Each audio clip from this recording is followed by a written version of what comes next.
before we get you started, can you smell these anymore? These don't, because we've used them so much. They don't have the Newcastle one. Actually, that smells bad. Amanda said they smell like a pet shop.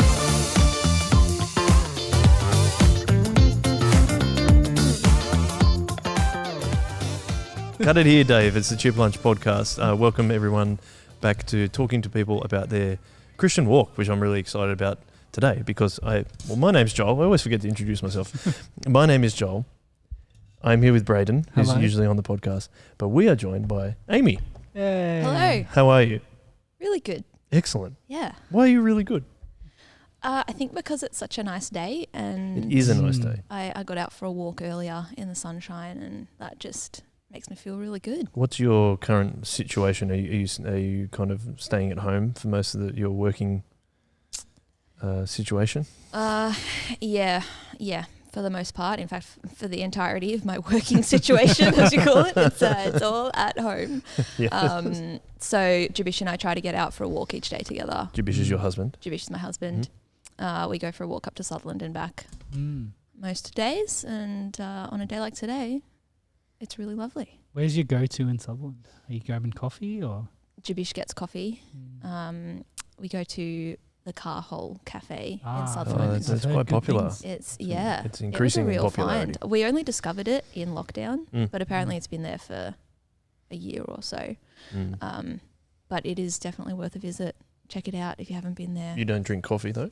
You said Jabish gets well, coffee. no, I don't drink coffee because I had too many nights where I was awake until 5 a.m. after How having late were you coffee. drinking this coffee? Like, we're talking midday. Wow. And I don't I'd know. be up until 5 a.m. And that happened once, it happened twice, it happened 3 times. And I was like, I should just stop drinking coffee. I think I'm the problem here. It's not you, coffee, it's me.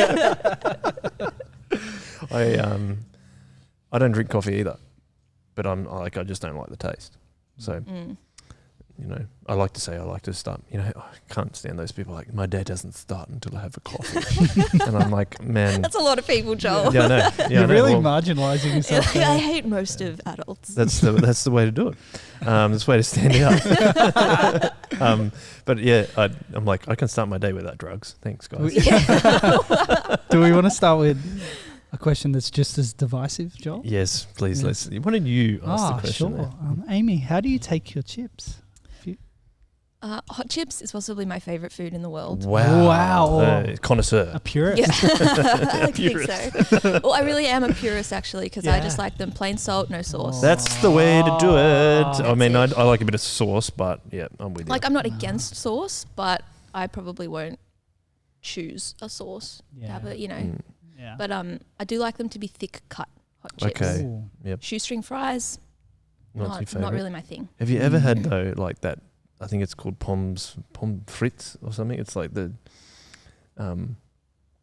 in France or in Belgium they have like just chips in a like a cone and with some mayonnaise, and it's pretty delicious. Wait, what do you call them? Pom Fritz? Pom Fritz, I think that's how you say it. Is that how you say hot chips in French or something? I don't know. Let's do a Google Translate while we keep talking. I am actually going to Mayonnaise Google with Translate. chips.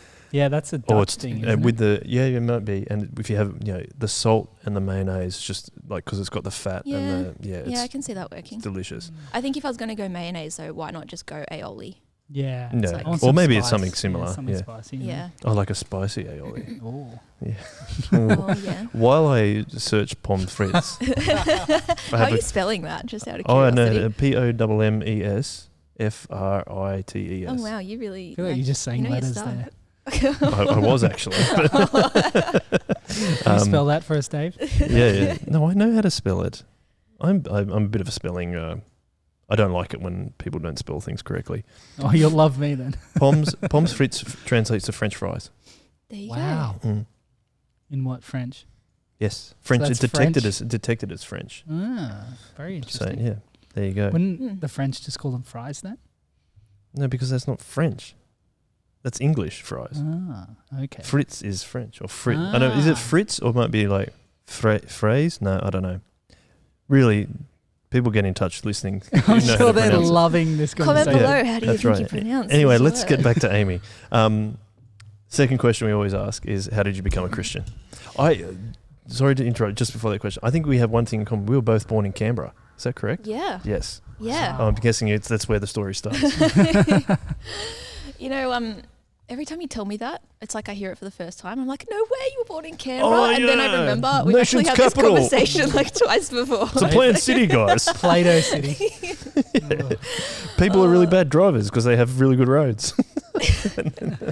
I loved growing up in Canberra. So many of my friends, when I eventually moved to Kiama, they were like, oh, you grew up in Canberra, like what a hole. And I was like, guys, Kiama is literally known for its blowhole. And here you are telling me that growing up in Canberra, there's nothing to do. Our nation's leaders meet in my birthplace. Like That's right. You're welcome, everyone. the federal I've parliament. helped shape this country. Yeah. We have Questacon, guys. And You have a blowhole. Because everyone seems to go on a school excursion at some Yeah. point down to Canberra, and they just do Questacon, War Memorial, yeah. Parliament House, Yeah. Old Parliament House, and they're like, so is that all you do on weekends? It's like hang out at Parliament House or something. I'm like, just because there's no beach doesn't mean there's nothing else to do. It's the only thing about Canberra that's like not great. There's no beach. True. But And it gets anyway. very hot and very cold. Yeah. 'Cause The it's kind of temperature inland. extremes, yeah, for sure. That's something I don't miss about Canberra. There's like 2 weeks in autumn and 2 weeks in spring where there's nice weather. And then it's like you're always just too hot or too cold. Yeah, or it's like windy, or there's just like something that just frustrates me about the weather in Canberra. But yeah, my story does start in Canberra, having been born there. I've been a Christian for as long as I can remember. So, you know, Christian parents, went to a Christian primary school. I've always known God and I've always believed in God. But I think there was a moment, it was either at the end of year 6 or year 7 when I was on a Christian summer youth camp, where they talked about how you've got to own your faith for yourself. And, you know, just because your parents aren't Christians doesn't make you a Christian. So, you know, do you actually believe this for yourself? I remember thinking afterwards, yeah, I do believe this for myself. Like, it is my own faith and it has been for a long time. But I suppose if there needs to be this sort of definitive moment in time where I choose to be a Christian, I was like, okay, I choose now. And like there was no one else around. It was just like me outside. And I was just like, Oh, that's kind of cool, but okay, God heard that and I heard that. And like, We're good. cool. Yeah. Like, I guess that's Sorted. it now. Yeah. So I guess that was sort of the moment, but I'd already decided before then. It's just, it was already a faith that I had. But that was sort of early high school days, I think, when that happened. And was there any other turning points? Like I feel like that's something that we have possibly come across when we talk to other people, is that it seems like a regular pattern with people that grew up in a Christian family. It's like, oh, it was always my faith, but then there's like a point I had to own it myself. Whereas possibly Braden and I growing up in non-Christian families was like those points came at the same time. Which is kind of interesting. And it doesn't mean that one's better than the other, but it's just an interesting pattern that seems to come out. But then I've thought we always talk about, especially people in Christian households, that there were, I mean, non-Christian households too, but like there's those turning points. Do you got any more of those in your life that you can really remember? Yeah, well, I think because I'd grown up in a Christian household and also went to a Christian primary school, it was only really when I hit high school that was sort of the first time in my life where I was in the minority as a Christian. So was that a government school? Yeah. Shout out to Lynham High School in Canberra. Lynham. Yeah. Where'd you go, Joel? I left Canberra when I was 3.5 Oh, or 4. I think. You've probably told me that twice before. Here we go again. Well, yeah, Lynham High School in Canberra. That was a good school to go to. But yeah, it was all of a sudden I had gone from this very small Christian independent school to a fairly large public high school, and there were relatively few Christians in that space, and that was quite a new experience for me. And so I think that was sort of the point in time where it's not like I decided to be a Christian, like I said, but as I watched what other people did and the way that they lived, and how their beliefs sort of played out in life, I think that had the effect of kind of confirming for me what I already believed to be true. Because I thought, okay, I see how these other people are living, and I sort of see the road that they're going down, and I see how that's not as good as what I've got here as a Christian, knowing that God made me and God loves me and God has a purpose for me. So I think, it's sort of going throughout high school, and as you get older, you know how your friends' paths start to diverge a bit more and more from yours as you get more freedom and more independence. I think that had the effect of making me go, okay, I can sort of compare the track I'm on with the track you're on, and like see where the differences are and what's led to those differences. And that it was sort of that led me to evaluate where I was at, if that makes sense. Yeah, absolutely. So high school was where that started to happen for me. Was that, you said that was a little bit of a surprise, you coming into a school where there weren't many people that were Christians. Was that hard for you to deal with that? It was definitely a shock to the system. Yeah. It's In what way, by the way? Like, what shocked you? the first time I heard the F word said in a school corridor, and I was just like, is that allowed to happen? Like, in comparison to that, so. like the only 2 times I got detention in primary school was for swearing. So, anyway, keep going. Well, I mean, I went to a Christian primary school, obviously, and that obviously means there's a degree of being sheltered from certain things. I don't think that was a negative thing for me at all, but I'm very glad as well that I went to a public high school and kind of was introduced to other worldviews, I suppose, at that point in my life. I think it was a shock to the system, not just because so many people weren't Christians in that space, and that meant that people were a little bit less forgiving, a little bit less gracious, a little bit less kind to those who were perhaps sort of outsiders socially, but also just the sheer number of people at school was like, oh my goodness, I was a deer in headlights as this little year 7 girl with a massive backpack and, you know, all these other people around me. But in Canberra, high school is actually year 7 to 10. And then you, in the state system at least, you go to a different school then for years 11 and 12. So I think there are about 1,000 people at my school, but that was just years 7 to 10. That's so big. That's big. Yeah. So it was pretty sizable. So, 200 people in my grade compared to kindy to year 6, there was like 25 to 30 people. Yeah. I guess it was easy to feel a little bit lost in the system of this big high school. And it took me a little bit of time to figure out where I stood in all of that. Did you find it hard? Did you feel like you stood out in that? Or do you feel like you just blended in? There was 200 people, so it didn't really like... You know what I mean? It's interesting because my older brother was in year 10 when I was in year 7. So he's at the top end of the school as I come in as like this little year 7. And my brother is great and he's very extroverted, really hilarious guy. Like he can just walk into a room and like crack a joke and everyone's his friend, like he's really cool. I want to meet this guy. Yeah, he lives in Estonia, by the way. So whoa, that is a story. I don't know when we'll get to see him about. again, but Okay. when he's next over here, I can introduce you. So my brother was like a really quite loud and well-known character and like a really popular guy. A lot of people really, really liked him. And so when I rocked up in year 7, I immediately became known as his little sister at school. Yeah. So like his name's Daniel, his nickname is DT, and I became DT's little sister. Yeah.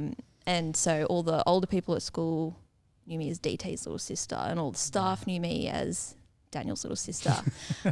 And I think that was like, I love my brother and I love being associated with him, but it was, I felt a huge sense of pressure to try and live up to this like reputation that had gone before me, that, you had to be similar to him. Yeah. Like he was such a cool guy that everyone loved. I was like, oh man, I better be just as awesome as him. And, I'm quite different to my brother. Yeah, I would say you Yeah. have a slightly different personality. Yeah. I think you're still as funny. You're still funny. Oh, thank you, Joel. I'll pay you later. That was such an original joke. Great I just joke. made. Oh, come on. It doesn't mean you can't be funny if you make jokes that aren't original. No. But I think when I rocked up and very quickly felt like I couldn't just emulate the way that my brother was, I actually felt like I was a bit of a disappointment to people because of that. And so that made me retreat into this shell, and I became sort of the shy girl. Yeah. And that was I hated that because I didn't feel like that was really me either, but at Yeah. least that was something I could do. I could wear that mask well. I knew how to be shy. And be quiet. Whereas, yeah, pretty much. Yeah. So it was a bit like, yeah, it was a little bit hard, I think, I don't know if you've ever had this experience where like you feel like you're sort of stuck in your first impression that you make Yeah. on someone. Absolutely. So when like pretty quickly in high school, when I kind of took on this persona as the shy girl, I was in like, crap. Now This I'm is like, where I'm this stuck, this is what I have to be now. And if I Yeah. suddenly am not that, people are going to be like, wait, what? That's not you. Like, yeah, you what know, are you doing? Yeah. So it that's took me interesting. it took me a while to feel like I could actually like change that way that people would perceive me and feel Yeah. comfortable doing that. So I think for a while I just felt a bit stuck wearing this sort of mask that I didn't Yeah. feel like was really me, but not feeling comfortable and confident that I could just break out of that and it would be not weird for everyone. Yeah. So yeah, I guess that was part of the shock of high school, going from being so confident in myself all through primary school to now having to like play these weird mind games with myself about who am I going to be. Yeah. But also with everyone else too, right? Yeah, Yeah. and that was all just like how I perceived they were perceiving me. Yeah, Yeah. absolutely. So Yeah, it's like you couldn't live. You got to high school and they expect you to be one thing, and when you realised you couldn't do it, you just like went the complete opposite way. yeah. Yeah. You talked about breaking out though. Did you break out of that supposed like stereotype that you were talking about? Yeah, but it was a gradual thing. It wasn't like one day I was like, I'm sick of this. Just gonna be me again. Yeah, I was like the movies. Yeah. And then it only took an hour and 20 minutes, and I got there. I transformed. Probably beautiful- shorter than that. Yeah. About an hour, 20 minutes for the end. Did you win? You won prom queen or whatever. And found my Prince Charming. Yeah, exactly. I think probably it was maybe year 9 that I felt like I was a bit more like myself. Yeah. So it was a gradual process, figuring stuff out through year 7 and 8. And, you know, mixed in with all of that is all the, you know, figuring out who your friends are and like where you absolutely. stand in the social order, all of that. No, I want to. stuff. Let's get Fun into this. stuff. Yeah, let's get into this. Come on, so tell us more about that. Like, what was your situation in regards to that? Because I always like to talk to people about this stuff, mainly because I probably struggle with it so much in my time. But Yeah, I think on the whole, I was really fortunate to have like all the way through school a pretty good cohort around me. that's cool. There's, you know, when you go to a big school, there's always going to be those characters that are maybe a little bit less nice to be around. But on the whole, I was really blessed to have a pretty decent cohort the whole way through school, which I'm really thankful for. But yeah, at the start of year 7, gosh, the games the girls can play with each other to try and like secure an alpha position or something. Like, It's weird, isn't it? it's weird. So there was a bit of like, I don't know, like the friendship groups were a bit dynamic at first, and then sort of settled until probably about year 9 is when I felt a bit more comfortable and settled, which for a lot of girls, that's actually when things blow up friendship-wise at school. Yeah, I have heard that. But that was actually when things settled down. So I think in year 7, I remember actually, like, so here's one example, right, of that girl friendship dynamics playing out. I remember my group would have this one spot that we'd always sit, at recess and lunch, and it was a little bit out of the way. It was like on a nice grassy area underneath this big tree. Well, that so sounds we'd nice. always just go and sit by this tree. Yeah, it was lovely. Yeah. Lovely. Yeah. No wonder you guys went there all the time. But then one of my friends decided that she wanted to sit elsewhere. It's not And- Quinn, was it? Because this and is the what rest happened. of- This is what Quinn did in her episode that she talked about. Sorry. Well, the rest of us were like, no, this tree is a really nice spot. Like, Yeah, you don't want to give up your let's spot. stay here. Like, this is really cool. We've Mm. got a good thing going. Let's keep it. But, you know, I think for her, it was less about exactly which spot it was and more about just she wanted to be the one making the call. So when she said that she wanted to go sit somewhere else, she just went and sat somewhere else all by herself To see if people would to follow see if her. people would follow. Wow. And did a couple anyone? of us were like, guys, just leave her. She'll come She'll back. come crawling back Like, to us. whatever. Let's just stay with that tree. Let's just Yeah. have a nice time together. But inevitably, at least one person would go and sit with her. And Wow. so, you know, and she was a cool person. She was good at making conversation. Like, she was kind of confident. So, you know, naturally we all enjoyed being around her. Mm. So yeah, there'd always be like at least one person who'd go and sit with her. And it was like this mind game that continued for ages of like who was going to sit at the tree and who was going to go sit with this other girl. Wow. And yeah, this other girl liked to try and maintain her status as like queen bee, the one who would get to call the shots. And she'd, do these little power games to try and make it clear to everyone that she would be the one to decide things like that. So it sounds so silly, and it is. Yeah. But Mm, when that's you're still- that little Yeah, year but- 7 girl, it's sort of but- like, what the yeah. heck is this? Yeah, but I feel like that when still you're there plays 5 out. days a week and that's your world. I think that still plays out in the adult world. I think Oh. that still happens. It's not just at school. Mm. I was going to ask in regards to that, like, how did that make you feel? Like you were saying, like you just didn't know what to do, or is it like, do I need to play these games, or? Well, I think I was a little bit cranky at her for playing these games with us, because we could all see it happening. Got the tree. You know, yeah. I was like, what's wrong with the tree? It's like beautiful. I'm beautiful. But I think that maybe it also just made me wonder, like, why don't I have that same sort of magnetic like power. personality? Yeah. Like people love my brother so much, and like people are willing to follow this girl so much. Like, Yeah. Right. what am I just like the leftovers? Like, is anyone gonna Oh, like? hey. Why can't I seem to have that pull on people? Like, Yeah. they just naturally want to hang out with me because Yeah. of me.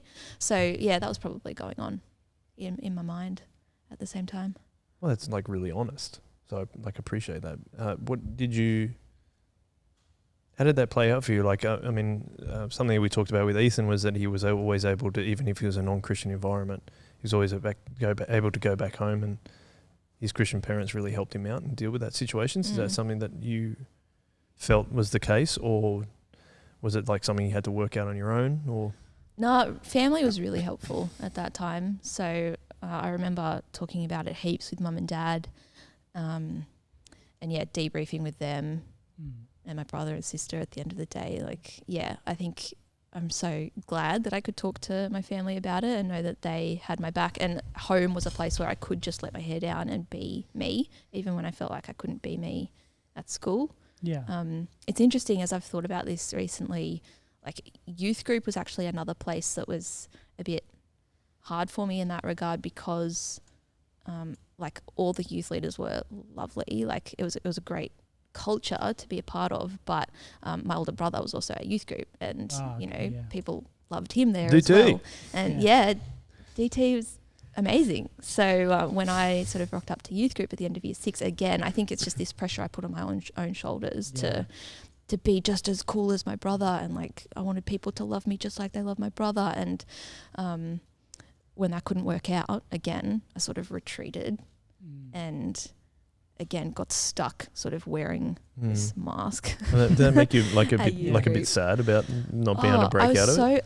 I was really disappointed in myself. Oh, okay. I'd go home at the end of the night feeling so frustrated. You could have with been myself. so much funnier. That, like, no, just disappointed that I couldn't just be me. Yeah. You know, I was like, here I am playing this character, And it's not even one you like. And it's not even one I like. Like Yeah. I'm not this shy, timid, quiet girl, and yet here I am. I've spent the past 3 hours being just that. Like, why can't I just snap out of this? Like, why can't I just be me? So it was that's the strongest emotion I can remember feeling, was actually just disappointment in myself that I couldn't just like be myself, you know. Should talk into the microphone. You were talking about how you went to a Christian primary school, but then state high school. I don't know if I've ever known anyone else to do that. Was that a decision by your parents? Like, did that on purpose? Well, my dad actually taught at the primary school that all us kids went to, and it was an amazing primary school. It was only a primary school when it started, and it was, by the time I finished year 6, it was just at the point where it had started to offer high school as well. Oh, okay. Does that mean it was reasonably new? Yeah. Okay. Yeah. So it was going to be, like, it was a small primary school, but it was going to be a really small high school. And I think it's since grown. Yeah. But at that point in time, I think, mum and dad thought that it would be good for us kids to go to a different school. And I think that was for a number of reasons, not just to sort of have experience with the wider world, but also just the opportunities that come with going to a bigger school. And, you know, Lynham High School had a really great academic program and a sporting program and a music program. And me and my brother and sister were quite involved in those things. So that sort of gave us heaps of opportunities that if we'd stayed at a really small, new high school, just wouldn't have been there. So that's kind of the reason for the switch, I think. You brought up those 3 categories. What were were you into all those 3, like academic, sporting and music? No, my sister was a triple threat. She got into all 3. Yeah. But my brother and I were both just in the academic program and the band program, which when I tell people that I went on band camps, usually I'm looking at both of you now to see how you references to American Pie. Yeah. People are like, wow, that sounds like the lamest thing ever. Like, be honest, was that really lame? No, not at all. Lynham High had the biggest band program, and we went on the coolest camps. So really? What was your instrument?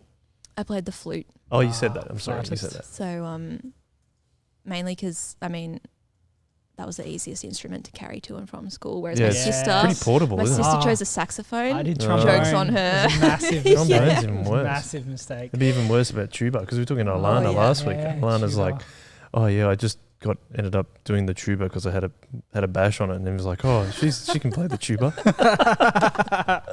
Like a tuba Go would be. Alana, I didn't know that about her. Yeah, that would be terrible, but that would just Lucky feel like that around, yeah. Flute like, was so easy. Probably a drum kit's probably you have to carry more, but flute was really easy to set up and pack away and if clean it's like a as box well. like that, like, well, my sister played It's a great clarinet, so choice. it was similar. Yeah. Like it was like it's a reasonably sized box. You can pack it all up, and It's like It's not a even a great reed choice. that you have to worry about. Really? So You're flute was a good choice in that regard. Mhm. Bad choice in that now I wish I could play an instrument that would be kind of useful to a church band. Last I heard, Braden, we weren't looking for a flautist. Well, I'm just saying, Bradley flautist. Bussing pulled out a sweet flute solo last time we had a big band night. Oh, Did he? that's That's all I'm true. saying. At an ecclesia, at a youth. Did he whip that out at the jazz night as well? I think he did. But yeah, I just remember we put in a flute solo in one of the songs, and Gemma could not stop laughing. Why? What's funny, Gemma? Oh yeah, what's funny about the flute solo? Do you ever get the flute out every so often and have a tickle? play? Yeah, have a tickle. have No, a I don't dabble? actually own a flute, so we like hired a flute from the school. Yeah. So like Oh, I said, yeah. it was a huge program. There was like a concert band for every year and 2 for year 7, and like I think by the time I finished, there were 2 year 7 bands, one for beginners and one for people who already knew how to play their instrument, and then you join in year 8. I think my year 8 band had like 80 to 100 students in it. Wow. And that was just year 8, you know. Yeah. Like there's one for every That's year, huge. 2 for year 7. So it was big, and it was a lot of fun to be a part of. Yeah. So when people were like, was band camp really lame? I'm like, No. no, let me tell you Not about at it. Lynham High. Band camp. Yeah. What about? I was just going to ask the academic side. Whoa. Yeah. What's the academic side? It was called the LEAP program, which stood for Learning Enrichment Academic Program. And it was basically just like what would you call it? Maybe like the gifted and talented class, like the top stream class in each year group. So you'd like sit the test when you're in year 6, and then. What's your favourite subject though? What did you? Favourite subject? Or what did you like? What was your top scoring? Oh gosh, I used to fail a lot of tests in year 7 and 8. Really? Yeah, so this was part of the struggle, right? 'Cause Yeah. in year 7, I'd gone from being like kind of top of the class in primary school to now I'm in the top class of my grade in high school, but that meant I was surrounded by like the smartest kids and they were all killing it, and I was struggling so hard with the transition to year 7. So maths and science, I used to just fail tests in year 7 and 8. Year 9 was where I kind of figured stuff out a little bit more. English was a huge struggle until about year 8 as well. We didn't have HISI in Canberra. They call it SOS, Studies of Society and the Environment. Okay. That I don't was even know what HISI is. by process of elimination. Oh. Do people not just call it that? I don't. Teachers remember. do. That was a while ago. Oh, okay. That's because my wife is a teacher, so I know what HISI is. At first, I wouldn't have known what that was. Yeah. People bother to say HSIE. I don't even know Spell what it that out. is. What is it? History Society or something. I've never really questioned it. Something in the environment? Yeah. Be something like that. I don't know. Cool. I don't know. I think I learned SOS is a lot something today. easier. Let me get on Google Translate. What does HISI stand for? Apparently stands for French fries. Tasty. I wish I did it at school. You had a question. I'm interested. So like you said, it was a gradual process going from like you went, okay, like I'm not happy with where I am. Like this isn't me, this shy person. And you said it was a gradual process trying to break out of that. I'm just wondering, like, is there anything that you remember like trying to do as you were trying to do that? Do you remember like any choices or things that you went, okay, this is gonna help it, or was it just such a gradual process that you don't really remember? I'm like picturing a montage in my head of like all little Amy trying to try all these things. No, I'm fascinated by this. It's great. I can't really remember specific strategies that I tried to implement. I just remember like conversations that were had with me along the way that helped. So I remember on one youth camp that I went on where, you know how you'll like string up your bags with your names on it, and it's like people will put warm fuzzies in your bag. Yeah. You know that thing, yeah. So we're on a youth camp and I had my bag up there on the wall, and one of the leaders wrote a note and put that in my bag, and I can't remember exactly what it said now, but he was just, I think it said something like, don't be afraid to come out of your shell because we love the real you. It was something like that. Yeah. And this was a leader who knew my brother really well and was a lot of fun to hang out with. Like, he was a really cool leader, but he would often just take the time to like come and hang out with me, a youth group, and like, you know, if I was sitting down doing some craft or whatever, like he'd come down and sit and just like have a bit of a chat or something. Yeah. And I just really felt like maybe he could see that I was still in my shell. You're struggling and like, with it, he just wanted to be able to help coax me out of it a bit. So I remember him doing that. And I remember another note that was written to me on another youth camp actually. And this one I've kept, and I do know it word for word because it was like such a standout for me. This was a youth leader who wrote to me a note, said, Amy, God does not love us because we are valuable. We are valuable because God loves us.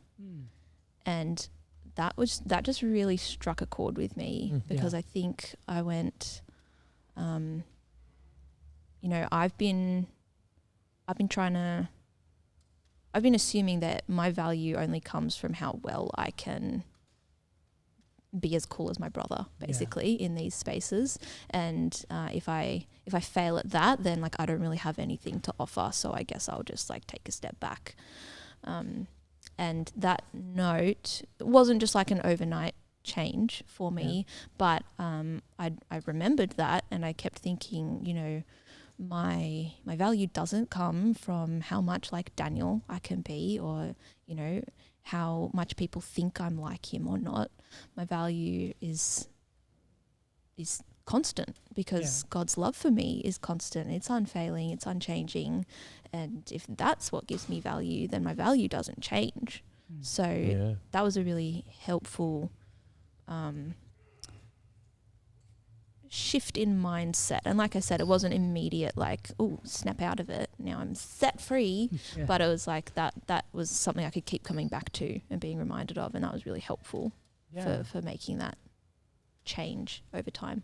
Yeah, and it's a big endorsement for how encouraging how much of an impact people older than you taking notice and caring for you can be. How much that can change your life. Yeah. Especially I just definitely found the people reaching down to me and the leaders in my life really made such a huge difference in my confidence, like you said, and my experience and how I related to other people. It's especially when you have older people that are willing, that want to make that first step because they value you, and they don't find your value in, well, what am I gonna? Is she gonna make me laugh heaps, or am I gonna? They find their value in you being a child of God, and also just wanting to hang out with you because you're you. I think that's just such an encouraging thing, especially when you think about youth group and all the different things that go along with that. It's really cool. Yeah. It's also like the thing that I picked up when you saying is that, like, just also how Jesus like helps us discover our true identity.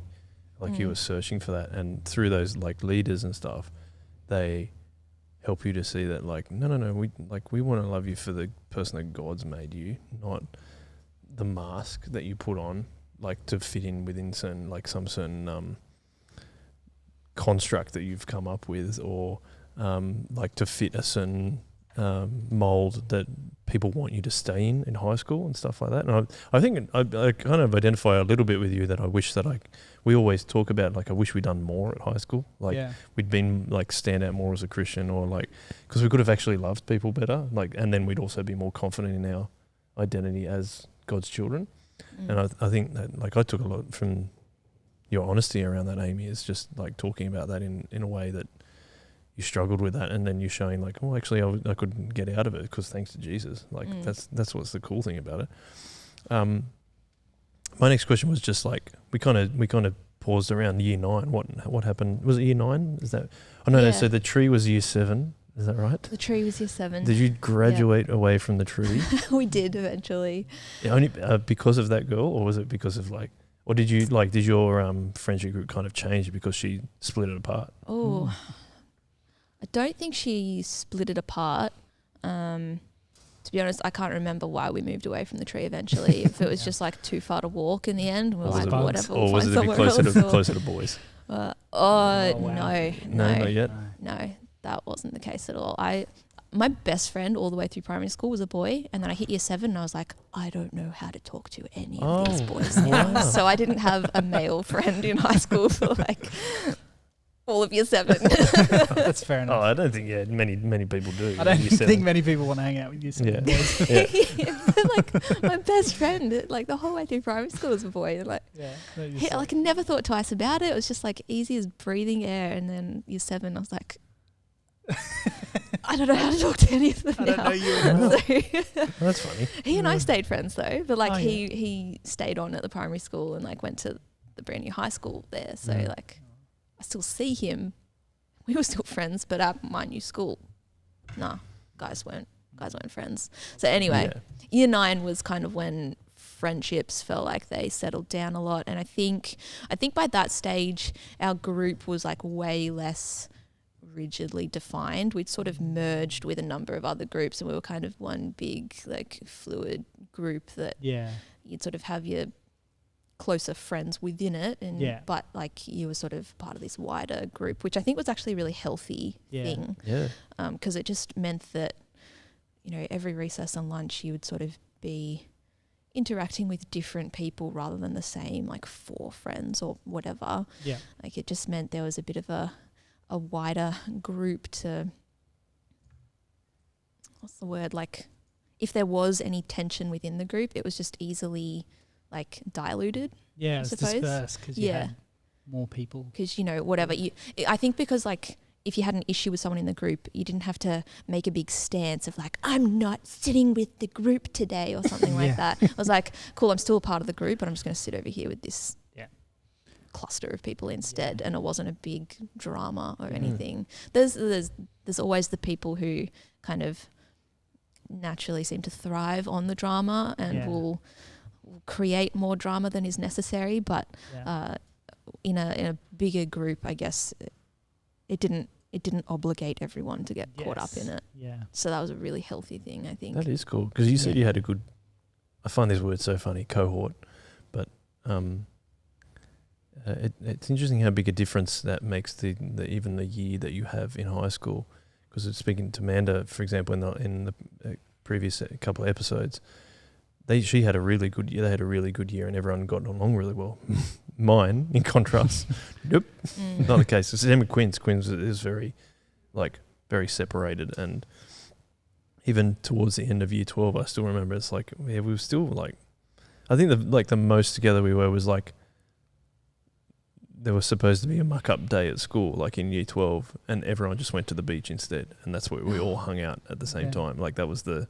I feel like I could be reading the situation wrong, but it was like the most united. So I wish I had that. I remember having like a really interesting thing where probably around year 11 and year 12, it was kind of this group that were like, we're the popular group and we're all going to sit over here and we're all going to be cool. And kind of the other 100 people in the grade were like, cool. Like, okay. And I just remember them getting like kind of ostracized. Like their whole plan was like, we're going to be cool and be by ourselves. And we're like, yep. Like no one cares. Like we've got a bigger friendship group over here. We'll just have fun and that with would the have people we like. Happened organically too. Like it would have been like two people like on school holidays. Like we're gonna take over the school. You do that, guys. We're and gonna they've have got fun like this with our weird friends. kind of following, but then everyone's like, "What are we doing this for?" Yeah. But I remember the same thing happening as Amy kind of described, like kind of like like a couple of groups kind of joining together, and then all of a sudden it was like you had your closer friends, but it was less rigid, and you were just chatting and moving around, and it was less of like a defined boundaries the longer school went. I'm interested, like, sounds like there was a pretty big shift when you went into year 7. Was there any kind of shift when you had to move again to go to year 11 or 12, or was that just... Because you go to a different school, right? Yeah, it's interesting because I think what people describe here at the end of year 12, where not everyone has this experience, but often at the end of year 12, people are a bit more chill and like everyone's a bit more friendly with their general year group. That kind of happened for us in year 10. Yeah. Maybe not quite to the same extent because it was 2 years earlier. Forces you to do it. Sorry to interrupt you. Because like in year 10, you are the leaders of the school. You kind of have all the privileges that come with being the top year group and you know it's your last year together. And so maybe that just forces people to have to come to terms with that a bit quicker. So by the end of year 10, it sort of felt a bit more like one big happy family-ish. And then, year 11 and 12, obviously you're with it depends which school you go to, because you might have a whole heap of people from your high school who go with you to, they call it college, year 11 and 12. Or you might go to a college where like none of your high school friends have gone to. So I went to I was out of area for Lyneham High, and then I went to my local college, Lake Ginninderra College, which meant I think there was only a handful of people from Lyneham High who went to Lake G, as they called it. Lake G. Lake G. Because who can be bothered to say Ginninderra? It's just Lake G. And so, that has the potential to really shake things up for better or for worse. For me, I actually really loved it. I had a really good experience on the whole in year 11 and 12. And one of the things I really loved about years 11 and 12 was I became best friends with one of the girls who had been to high school with me, and we were friendly, but we Yeah. didn't really cross paths Yeah, heaps. that's interesting. But we became best friends, year 11 and 12, and we just had an absolute ball together. Wow, And the that's thing, so the cool cool. thing about college in Canberra, well, it can go either way. Some people work well with this system, some people don't, but I really enjoyed it. College in Canberra is quite, you're given a lot of freedom. It's sort of more like pre-uni Yeah. rather than an extension Yeah. of high school. So Mm. if you've got free periods, you can come and go as you please. Oh, cool. There's no uniform that you have to wear, Oh, which is actually the same in high school, but you could buy school uniform tops if you wanted to in high school, but you didn't have to wear them. So that was a bit different up here. Why bother having it? But anyway. Well, actually, a lot of people did wear the school tops. Yeah. Okay. It was just easier, and it meant that you were in colour code. So if you wanted to go out on the oval, like you had to be in colour code. Yeah. So originally, like when I grew up, I'm like, why do we have uniforms? But I think it's kind of cool that we have uniforms in school because it's almost like a leveler. It's like everyone deserves education. I think that's really cool. But Yeah, maybe I that's agree why. with you on that. Except, My slight except I I love it. think I don't like how some schools, I don't like the uniforms that they choose because Yeah, I think they right. actually restrict people from doing things, e.g. when gymnastics. girls have to wear like leggings and skirts, it's a whole lot harder to like go out and run around and Yeah, play that's soccer true. at lunchtime. What would you prefer to wear?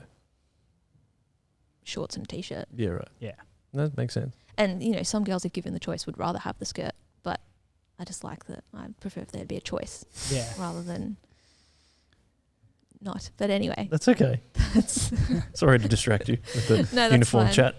What was I talking about? College. Yeah. You had a lot of freedom. Yeah, a lot of freedom. And so I think some people, I suppose, struggle because they'd actually do better with a bit more accountability. But for the people who don't struggle, it actually, I think, helps you to grow up a bit Yeah. faster because you're suddenly a lot more responsible for yourself and your time. And, you know, there aren't teachers sort of breathing down your neck about getting assignments done. It's like you got to show up to class if you want to pass, and like you've got to do this assignment if you want to pass, but the teachers aren't going to come find you across the road at Macca's during your free period, Yeah. like if you haven't done something. So I think Lake G students pretty much keep Macca's in business, at least that particular McDonald's in Which one? Canberra, because Which one was it?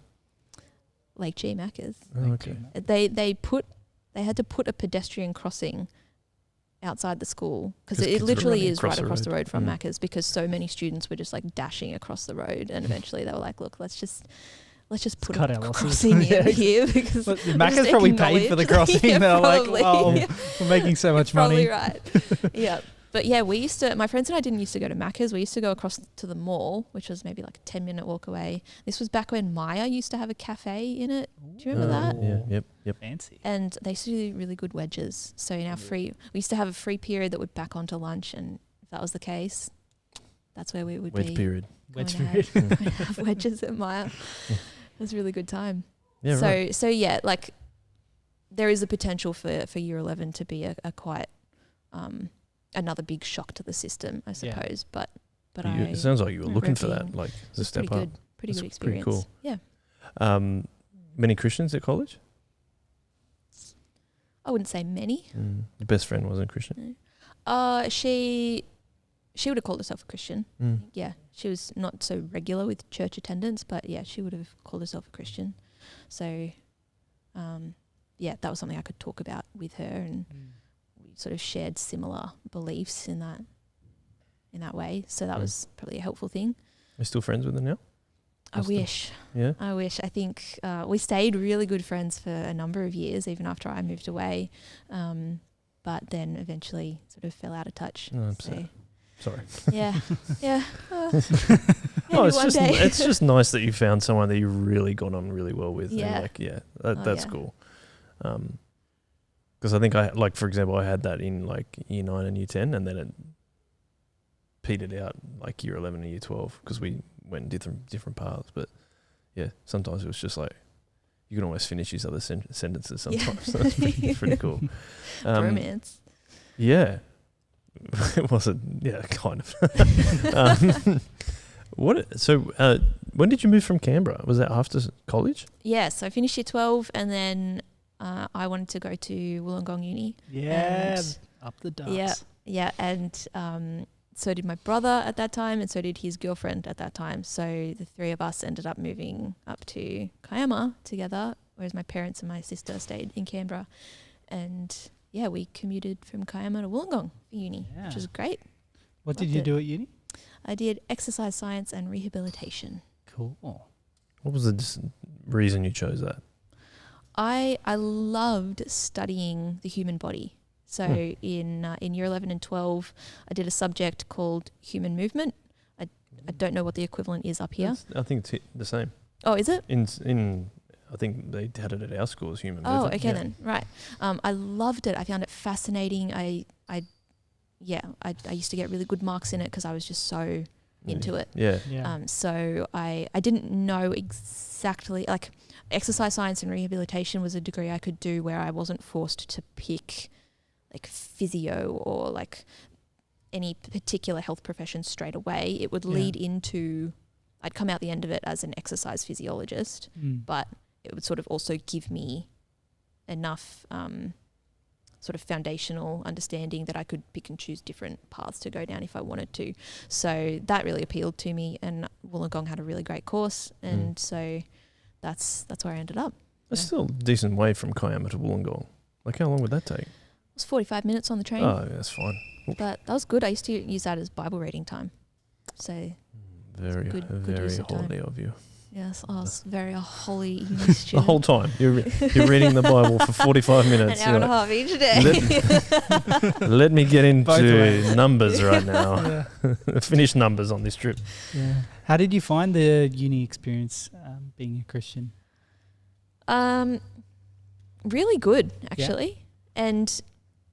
And the reason why was actually because, like, when it comes to Christian stuff in particular, I'd had a little bit of an unconventional, I suppose, church experience in Canberra.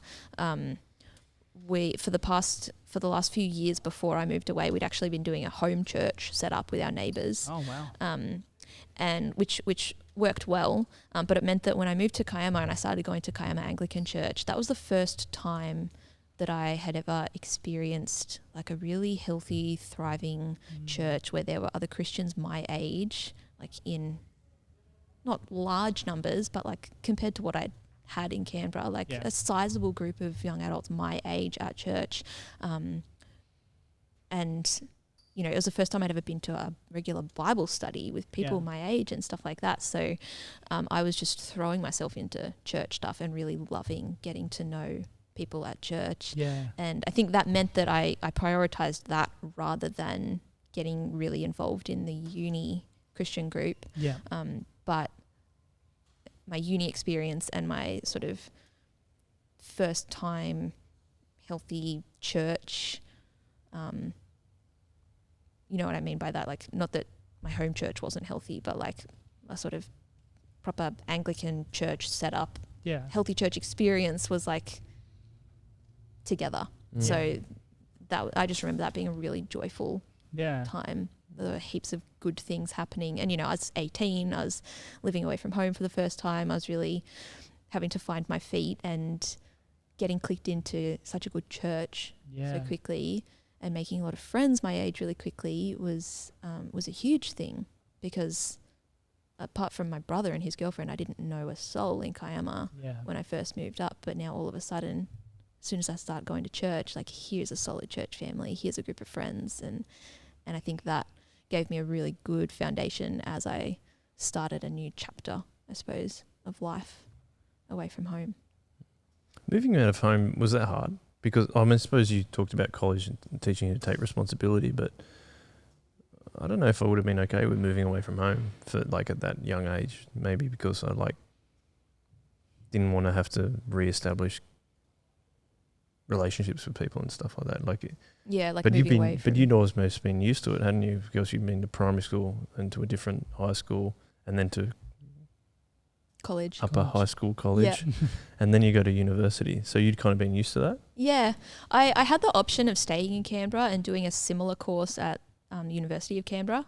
And that was a decision I wrestled with for a little while. Yeah. But I was really glad in the end to go to Wollongong because I think I was actually just ready to spread my wings a little bit. Yeah. The University of Canberra, UC, is like about a 10-minute drive from where we lived at the time, and it was just across the road from where I'd been to college. And so it was all just very familiar territory for me, and I think I was just ready to like see some new things and meet some new people and have some new experiences. So I think it took me a while to come to the decision of which uni I'd go to, but once I did, I don't think I really looked back. I think I was just like, all right, let's do this. Like, I'm impressed, like, because I don't think I could have done that at that age.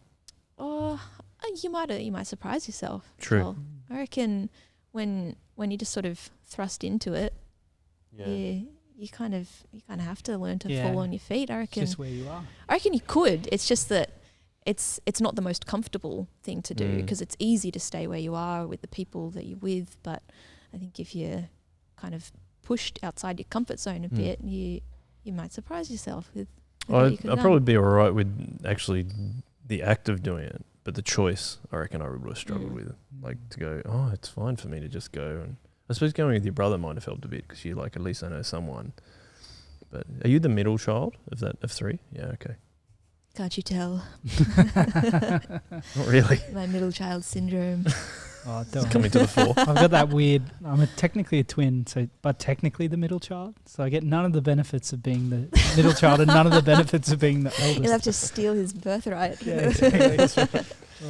So, are you still pursuing exercise science as a career now, or did you do something else after? No, uni? I had a bit of a career change. So I finished uni and I worked for a year as an exercise physiologist, and then I decided to go to Moore College, which is where Braden's at now, and do a Bachelor of Theology, not knowing what I'd do with it at the end, but at that time I was just really enjoying being involved with church and youth ministry, and I thought I want to do more of this.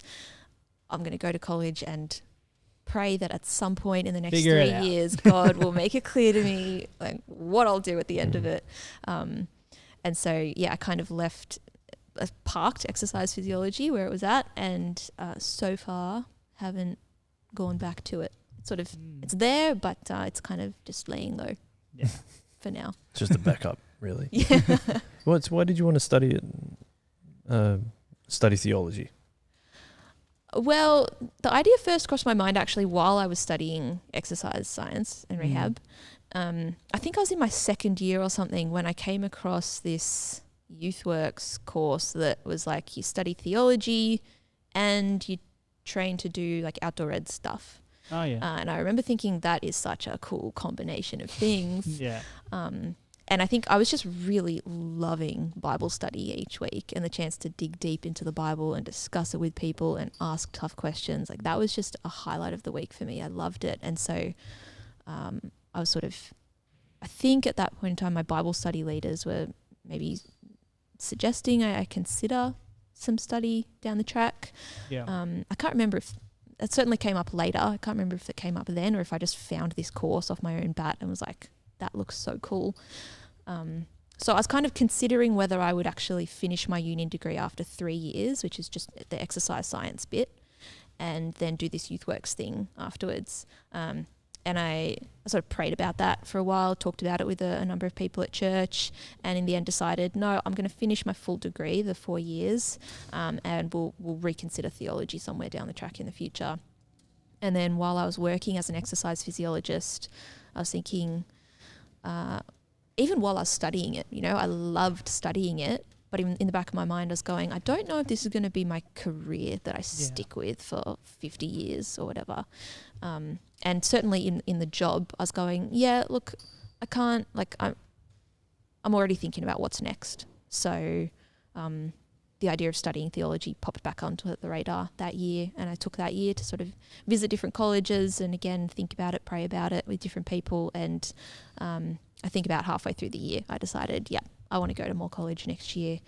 And I enrolled in the Bachelor of Theology thinking, I'll do the 3 years. And I remember when I first rocked up to Newtown, I was like, my first walk down King Street, What a I was party. like, oh my gosh, what have I got myself into? Like, I've moved away from home again, and like Yeah. this place seems wild. It's like Newtown's a very different vibe to Kiama. Yeah. And I remember thinking, okay, I just have to stay for a year and then I can get my diploma. But I stuck it out for 3 years. I got my Bachelor of Theology. I figured out how to deal with Newtown Yeah. life and, did that. That's quite interesting. Is there any chance that with you moving around, you were still like trying to find that identity thing, or you were like, now I have my identity, I can go and do all this stuff? I don't think I was searching for identity in the same way that maybe I was in year 7 when I was like kind of like really within myself. Like, who am I? What am I? Like, how do I act? How do I relate to other people? I think it was maybe more just, what am I going to do with my life? Like, what do I want to really spend my time and energy doing? I didn't ever feel like exercise physiology was a waste of my time. Like, I'm really grateful for those 4 years at uni and that year of work. And who knows, maybe in the future, like I'll come back to that at some point. But I always knew, even as I was studying that, I don't think this is going to be my sort of one big career. So I guess studying theology was just another step in going, all right, like what's God got in store for me? What could I really invest my time and energy into? This seems like the right thing to do for now, and I don't know where it leads, but we'll figure that out along the way. Yeah. And did you figure it out along the way?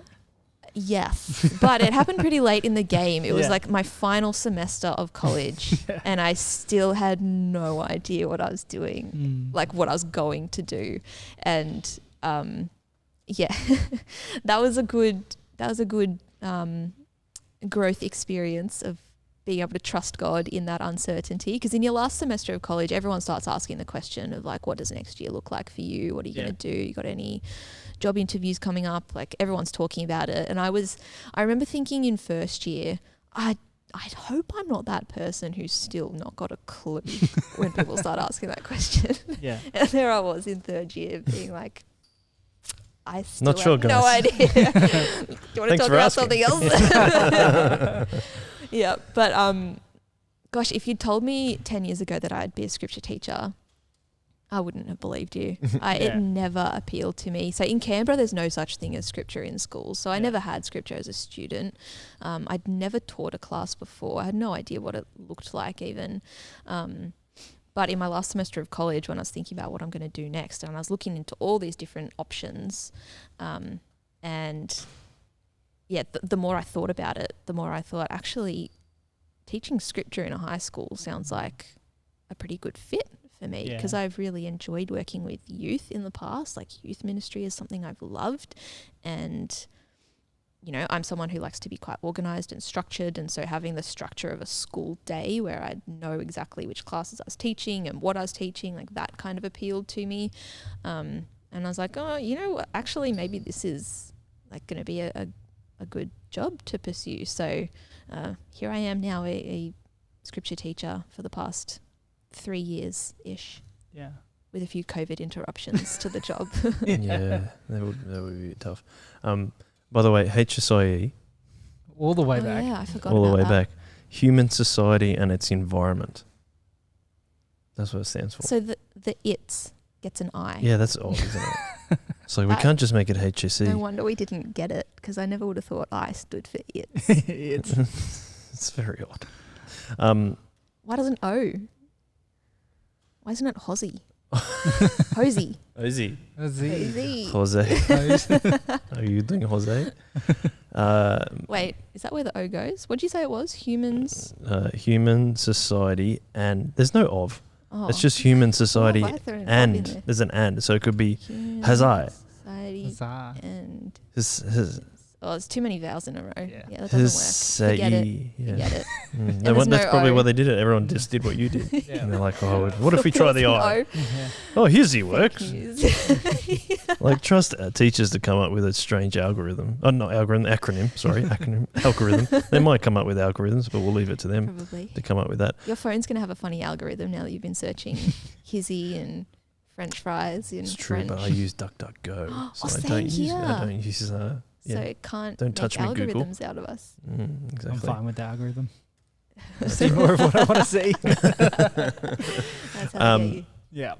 So, moving to more college was the reason that you obviously moved to Sydney from Kiama. Mm-hmm. Okay. How did you end up, first of all, meeting your husband, Jabish, and then second of all, making your way to Soul Revival Church? Well, when you go to college, they recommend that you become what they call a student minister at a church, which is what kind of like Braden is, right? kind of like a it's so called. It's like kind of a minister in training kind of thing. So Braden is like student minister here at Soul Revival, yeah. Student pastor. Student pastor, whatever you Student call it. pastor. Mm. People used to get confused when I'd say it because I think I was like the minister for students. Oh. And I was like, no, I am a student learning to be a minister. So anyway, pretty cool story actually. I became the student minister at Jabish's church, which is how we met.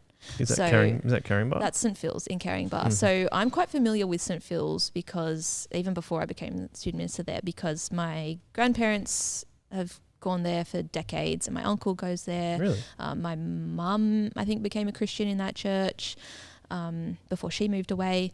You know, so anytime we've been up visiting my grandparents who live in the Shire, we'd like go to church with them. And so I'd been to church a number of times since I was a little kid at St. Phil's. And when I was in uni, in my 4th year of uni, I had a 6-week block of placement at Sutherland Hospital. And for those 6 weeks, I stayed with Nana and Pop and I went to St. Phil's. So when it came time to go to college and like apply to be a student minister somewhere, I thought it would be so cool if I could go to St. Phil's. I already am like a little bit familiar with the church there. I know I like it. I think that'd be really cool. But I found out just through the grapevine that they weren't looking for a student minister at that point in time. Especially if it's Amy. If your name begins with A and ends in me, you're not welcome here. Because I was looking for a student minister position that would be paid as well. And there are, not as many of those positions around Sydney as unpaid positions. So I was like, oh, that's a bummer about St. Phil's, but okay, I'll look elsewhere. So I started inquiring at other churches. And then I think it was either New Year's Eve or New Year's Day. I got this phone call from an unknown number and answered it. And it was the assistant minister of St. Phil's calling me up. I don't know how, I didn't have his number in my phone. I don't know how he got my number. He called me up and he was like, hey, I heard that you're looking for a student minister position that's paid. We actually are looking for someone at the moment. Would you be interested in coming up and having a chat? And I was like, yes, I'm very interested in doing that. I'm highly interested. And I think he must have got my number off some people at church who knew my grandparents or something like that. But, the rest is history. I ended up being the student minister there and I just thanked God for that position because I made no inquiries. It just God just landed that one in my lap. And it was great because it meant that on weekends I could, I was staying in college accommodation during the week and then I'd come on weekends and stay with my grandparents and I was the student minister at St. Phil's and one of the things I was doing there was helping to lead a youth group on Friday nights and Jabish was kind of running the youth group at that time under the associate minister. And so I was seeing him regularly on Fridays and Sundays and we eventually became friends and then started dating and then got married and then I took him with me when I left St. Phil's and became a student You're minister coming with me. So sorry, St. Phil's. I took Jabish away from you, but not sorry. Yeah. What was the reason that you thought come to Soul Revival Church? Or reasons, or just thoughts around it? Well, we're not trying to advocate for church poaching. Just interested in what you thought. It's not what it looks like. Yeah. So you did poach Jabish, but I married Jabish. Yeah, and then poached him. It's the long game. It's the long game. Yeah, it was well thought out. It only works with one person. I've been planning this since there's only one master ball in the game. Amy's like, I've been planning this since being in the tree in year 7. The plan has come to fruition. Well, I was at college for 3 years, and not everyone does this, but a lot of people will try to have a couple of different student minister positions over their time at college just to be exposed to different churches and how they do things. So I did 2 years at St. Phil's, and then we got married at the end of my second year there. And then I was a student minister at Barney's in Broadway for my third year of college, which is quite close to college. So Jabish and I were living in college accommodation in Newtown. We were at church at Barney's for that year. And then at the end of my third year, when I ended up getting this scripture teaching job in the Shire, we thought, cool, that's really great. Like, we were just going to move in whatever direction my job was, because Jabish works in the city, so he could commute from wherever. It was really my work that would determine where we moved after I finished college. So we were stoked that we could move to the Shire because we both love it here. And coming back, I guess we didn't just assume we would go straight back to St. Phil's. We decided to sort of think about that, pray about the decision, and I think Jabish had visited Soul Revival like a couple of times over the years, and I had heard so much about Soul Revival through Dan Gale, who had joined my year at college in second year. Right, okay. So I'd become friends with him, and he was always just raving about his church. Like, anytime church discussions came up, you know, different people would have different church situations, and, you know, there's certain issues presenting at different churches. Dan was just always loving whatever was going on at his church. And I was like, oh, stop talking about your church, mate. I loved hearing it, though, because it was so refreshing, because, you know, it sounded like things were done a little bit differently at Soul Revival. Yeah, that's right. So I was keen to come and like see for myself when we had the chance. And so, we moved back to the Shire, and we came and visited Soul Revival, and we just stuck around. Right. And we didn't visit any other churches after that. It was just like, cool, we're now going to go to Soul Revival, and it's going to be our church. And it took a little while to transition properly into church on a Saturday night. But, you know, it happened, and now we're here, and I'm very happy to be here. Yeah. And stoked that you're leading late night and stuff like that. Yeah, so that's really part of the crew. Late night crew. Yeah. It's mad. Well, I have one more question for you, Amy. But I thought, have you got any more questions? I'm excited. This question sounds exciting. I think we're moving to a new form of the podcast. This is going to be the question we ask at the end. Ooh. So we've gone across. Groundbreaking. Yeah, that's right. We've gone across a lot of your life, and you have like an opportunity to obviously reflect on that now, which is what we've kind of done. What would be like if there was a moment in time you would like to go back to the Amy at that time, and what would you say to her? Like, when would that be, and what would you say to her? Oh, so like I have to give advice to my younger self. Yeah. I can't just relive the glory days of college or something. I have to or the tree. You got to be give like, some advice. buy I'm not going to relive the tree. buy Zoom stocks. It's going to go great. That's right. Get a haircut in like early June 2021. There's only one thing I can say to you.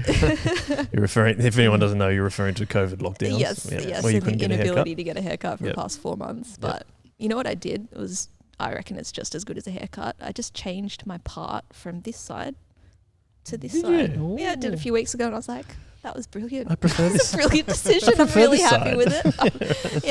I'm really happy with that choice. Anyway, look, if I could give advice to my younger self, I'd probably try to think of something a bit more with lasting value than when to get a haircut. Anyway, I'm just stalling for time now. Okay. Is it something to do with coming out of your shell earlier?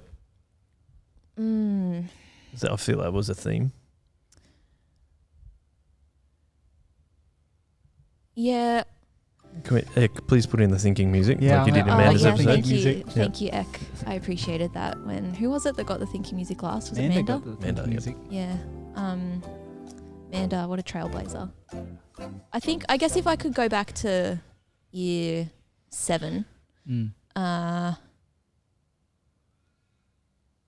wouldn't want to be too just like snap out of it with myself, because I already knew that I wanted to come out of my shell. I just sort of didn't know how, I guess.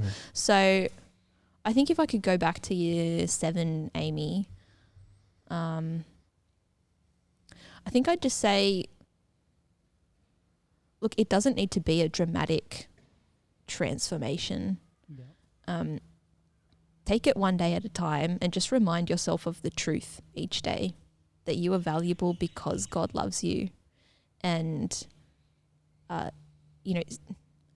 invest in the people who remind you of that truth, Yeah. I guess, whether it's verbally or otherwise. Like, don't get caught up trying to impress people that I guess you don't really need the good opinion of. It reminds me of that quote that someone dropped in your little thing. What was that again? Yeah. God does not love us because we are valuable. We are valuable because God loves us. I think it's simple, right? But it's easy to forget. And so keep reminding yourself of that truth and be kind to yourself when you feel like you don't get to live it out. Like, just know that God still loves you, and his love for you doesn't change depending on how well you've managed to be you that day.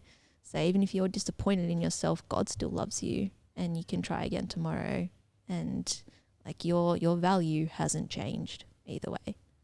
So I think that's what I would go back and tell myself as I sit under that tree and contemplate life. That's why the tree's good, man. It's good to come back to. Well, I think that's a really good way to wrap it up. Yeah. Wrap up the chips. Sounds good. Yeah, sounds good. Thank you so much for joining us. Yeah, Amy. it was awesome. Pleasure. Thanks for having me. So Good to be here. It was really fun to hear your experiences and family history and all that kind of stuff. It was really cool. So thank you very much. Guys, if you're still listening, which I hope you are because it was really good stories, you can, Amy actually mentioned that Soul Revival Church, we like to say we do church a little bit differently. You can find out more about that on the Shock Absorber podcast, where we talk about how we do church and why we do church. You can also check out our digital gatherings if you're interested in them. But we always like to finish up with Chip Lunch with, as all our podcasts, by saying, one way.